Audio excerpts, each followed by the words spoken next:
Hey guys, yeah, so I have here my Opel Adam, and today I want to show you how easy it is to replace the air filter of the engine here by yourself. So this is really easy and can be done really cheap. So we start out by opening the hood here. You see this lever on the side by the driver door, you just pull on that and that opens up the hood here. So there's another small lever that you have to press just right over where you see my fingers here. You'll have to press that up.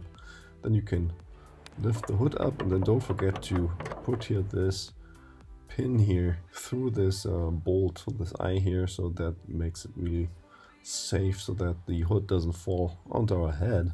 Now here, this is the filter box, and the lid is held down by 3 screws here. You see this one on the top, one here on the right side, and one on the bottom. And we have here a Torx bit. This is here the T25 that I'm using to remove these screws.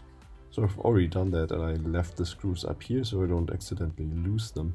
So they're all the same size, you don't have to worry about accidentally mixing those up.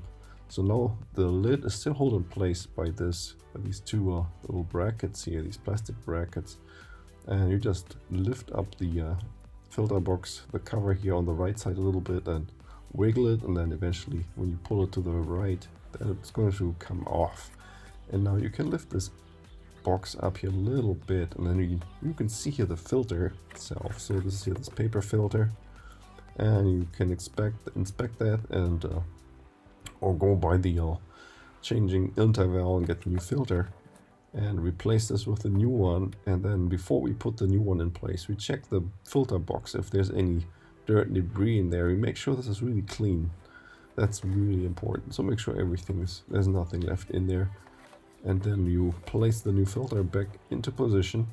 So until this has to align just right.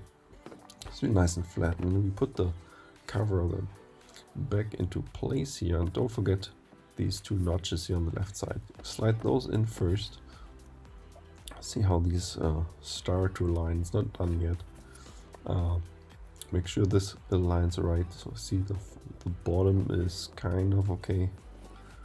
Let's get in there first, and then now I got the top also, and now the 3 screw holes here, now they align just right. You can put the screws back in, tighten them down, and we're already done. See how easy this is? You can really do this by yourself.